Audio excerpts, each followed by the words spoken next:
programa anterior, nós conversamos sobre a Constituição do Brasil Império, a primeira Carta Magna brasileira. Hoje nós vamos ao século XX, o início de uma nova era. Uma era em que, entre outros fatores, se destaca pelo movimento das mulheres que começavam a exigir direitos. Tudo começou na Inglaterra, onde moças bem-nascidas, educadas ali dentro das tradições inglesas, começavam a exigir direitos e formaram um movimento sufragista, que exigia o direito de voto para as mulheres. Mas no Brasil, isso ainda ia levar muito tempo para chegar.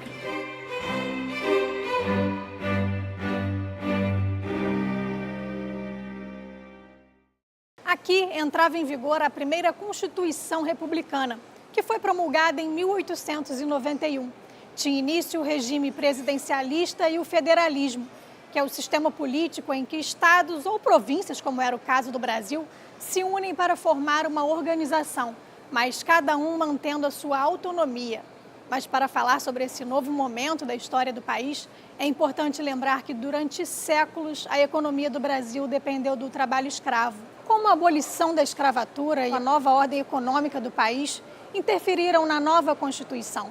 A Carta de 1891, eu diria que ela também não vai estar muito preocupada com a situação dos ex-escravos. Ela vai estar fundamentalmente preocupada em dar legitimidade e ordem administrativa, jurídica e legislativa para um novo regime que foi a República.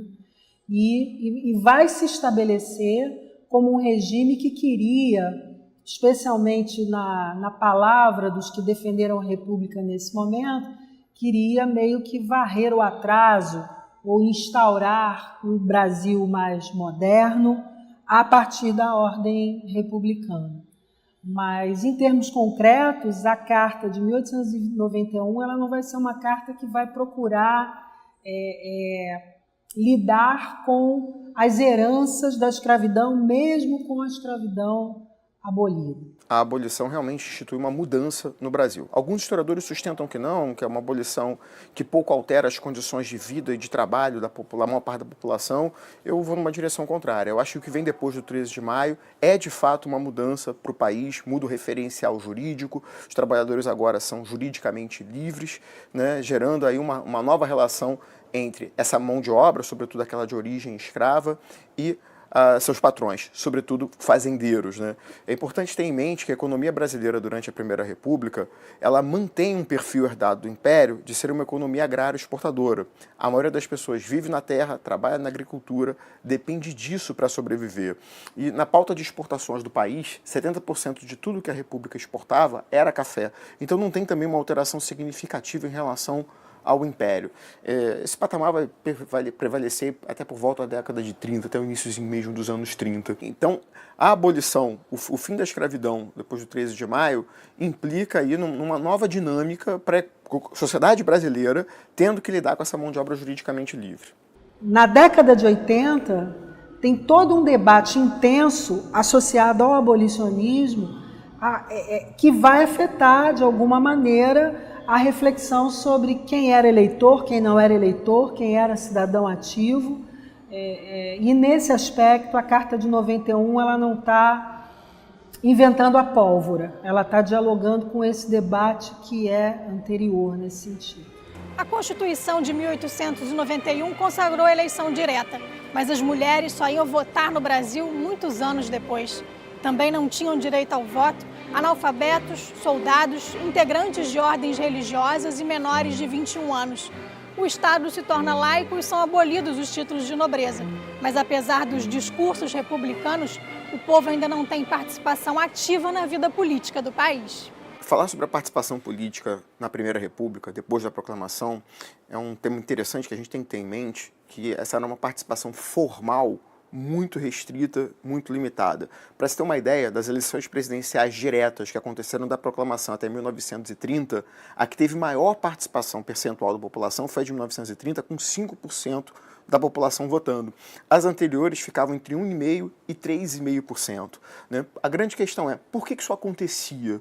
Né? Isso acontecia em função de mudanças que não começam com a proclamação da República, datam de 1881 com a famosa Lei Saraiva. Foi a Lei Saraiva que tornou as eleições diretas no Império. A República mantém. E a Lei Saraiva introduz uma outra mudança em relação ao direito de voto previsto desde 1824, desde a primeira Constituição. A Lei Saraiva exigia a alfabetização. Para se ter uma noção, antes da Lei Saraiva, 10% da população do Império podia votar. Com essa lei, esse percentual cai para 1,5%. Então, o grande fator de exclusão da participação política da população durante a Primeira República foi a exigência de alfabetização. Por volta de 1900, cerca de 10% da população brasileira era considerada alfabetizada. A alfabetização aqui é escrever o próprio nome, tá? Vamos deixar isso bem claro. Né? No entanto, a participação política é bem menor. Isso significa que outros fatores, além da exigência de alfabetização, pesavam para essa exclusão. Um segundo fator importante é a questão de gênero. As mulheres, embora não constasse uma proibição formal, os usos e os costumes impediam a participação eleitoral feminina. A questão etária é um obstáculo, mas é um obstáculo que pode ser transposto, não era um dos problemas fundamentais. Né?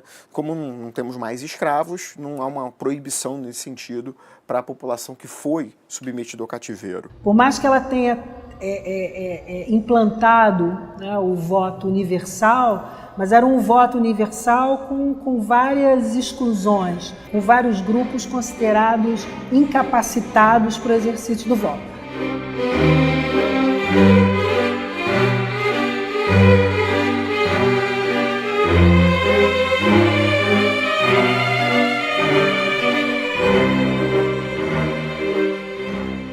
E aí entra as práticas cotidianas, né? Práticas essas que levavam, no caso das eleições presidenciais, a vitória de candidatos com percentuais muito expressivos. Rodrigues Alves, na segunda vez que concorreu à presidência, teve 99,1% dos votos. Né? Nem o Saddam Hussein, nos tempos áureos do Iraque, conseguiu um percentual desse. Por que isso acontecia? Longe desses percentuais elevados representarem um consenso da população em torno de um candidato, isso foi fruto das estratégias desses grupos políticos, que se davam aí nas 3 esferas de administração que foram criadas com a Constituição de 1891. A esfera municipal, a estadual, substituindo as antigas províncias, e da junção dos estados, o âmbito federal. No nível municipal, esses grupos políticos adotavam o que se convencionou chamar de coronelismo. Né? Foi uma expressão aí muito popularizada a partir do livro do ex-ministro do Supremo Tribunal Federal, Vitor Nunes Leal, que no final dos anos 40 publicou Coronelismo, Enxada e Voto. Ele analisava isso como um sistema de dominação. Né? Essa palavra coronelismo vem de coronel, que era uma patente, um cargo da Guarda Nacional. A Guarda Nacional foi uma milícia criada em 1831, no momento em que o Exército Brasileiro, depois de uma década inteira de conflitos, né, as guerras contra as tropas portuguesas pela independência, a Confederação do Equador para impedir a separação de 4 províncias do norte, a Guerra da Cisplatina, que a gente perdeu, o Uruguai se tornou independente. Né? Então, depois de todo um período de muitos conflitos, o Exército Brasileiro era formado por mercenários de diversas nacionalidades, germânicos, suíços, que às vezes não recebiam o que tinha sido combinado. Né? Então, esse era um foco de tensão com essas tropas acampadas em torno da então capital do Império.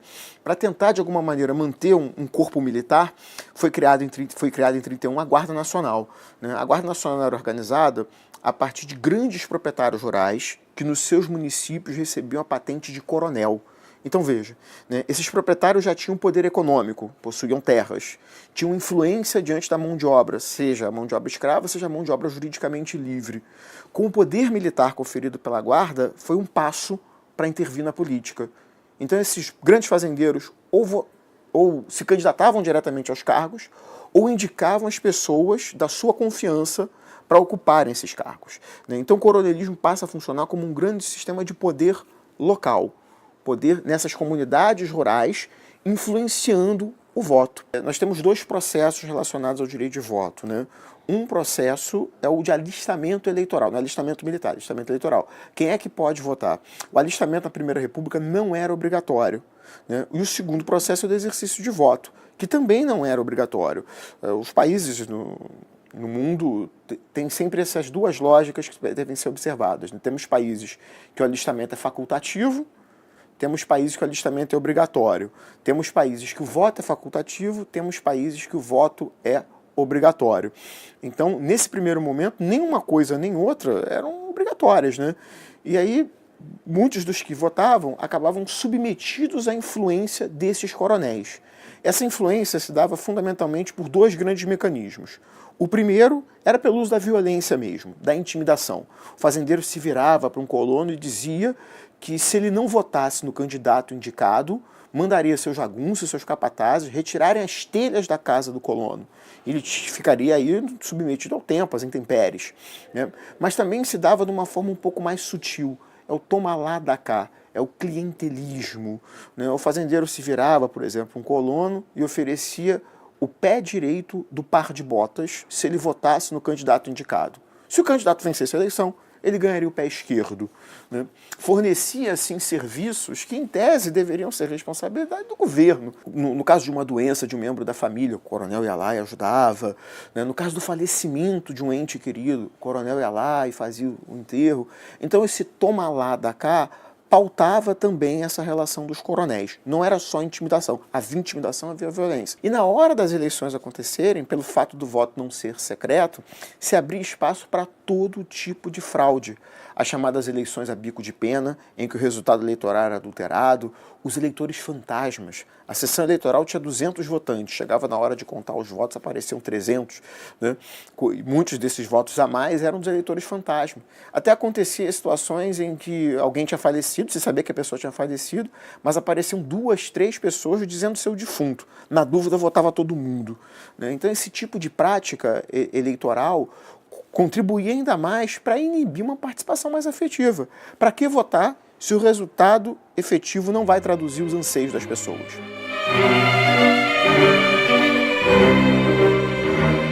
O fato da participação política formal ser reduzida não significa, em hipótese alguma, que a população brasileira não se manifestasse politicamente. Se manifestava politicamente, sim, porém fora das esferas institucionais. Não raro, essa manifestação se traduzia em explosões violentas.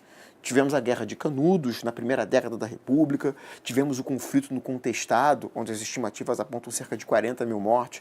Aqui mesmo, no Rio de Janeiro, em 1904, a famosa revolta da vacina.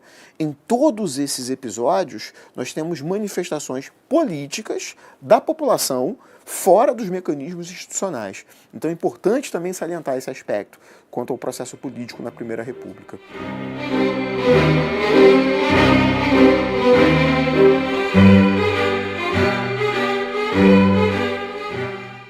A Constituição de 1891 é a nossa primeira Constituição republicana. Ela é fundamentalmente inspirada na Constituição norte-americana de 1887.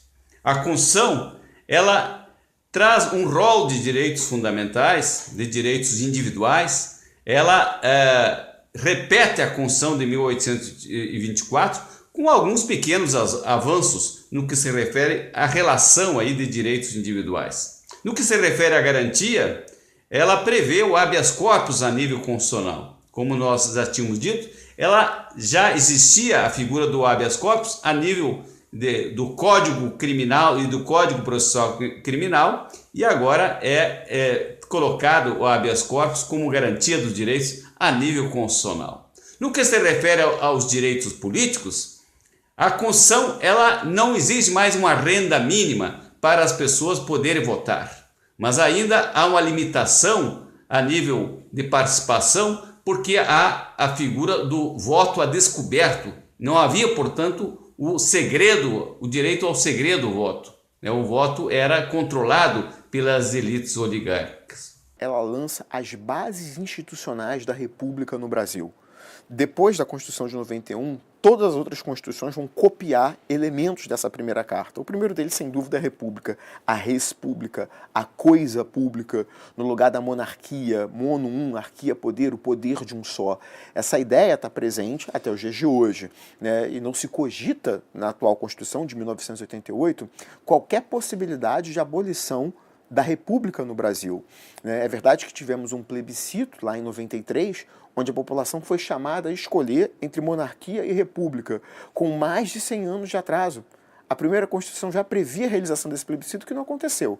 E a população, como a gente sabe, se manifestou favoravelmente à continuidade do regime republicano. Um outro elemento interessante é que essa Constituição introduz o federalismo, que pelo menos no papel apareceu em todas as outras constituições.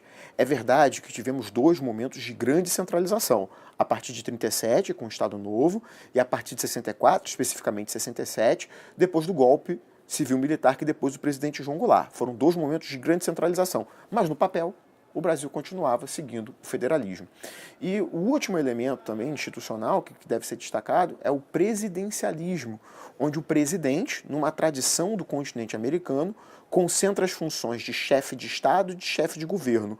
Ao longo de todo o período republicano, à exceção de um curto experimento parlamentarista durante o governo de João Goulart, condição inclusive para que Goulart tomasse posse em setembro de 61, de setembro de 61 a janeiro de 63, o Brasil viveu uma curta experiência parlamentarista. No restante, a tradição presidencialista, que ajuda talvez a gente a entender nos dias de hoje o porquê de tantas expectativas, até mesmo salvacionistas, depositadas na figura do presidente da República, dentro desse modelo que marcou a nossa formação. Por fim, sobre as bases institucionais, foi também a Constituição Republicana de 91 que inaugurou o modelo de organização com municípios. A junção de municípios compõe um Estado e as junções dos Estados compõem a federação.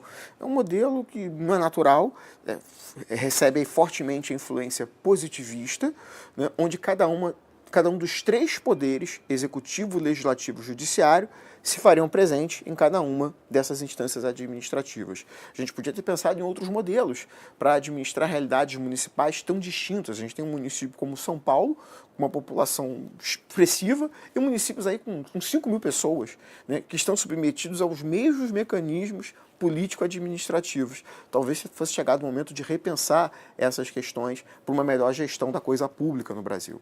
Um acordo político permitiu que, ao longo das 2 primeiras décadas da República, as oligarquias de São Paulo e Minas Gerais se revezassem nas indicações para o governo federal. Na década seguinte, trabalhadores urbanos e jovens oficiais do Exército, insatisfeitos, começaram um movimento de oposição ao sistema político vigente. A quebra do pacto entre São Paulo e Minas nas eleições presidenciais de 1930 promove a aproximação das oligarquias mineiras com outros estados. Chegava ao fim o Pacto Café com Leite. A primeira Constituição republicana valeu até 1934, mas a gente conversa sobre isso no próximo programa. Até lá!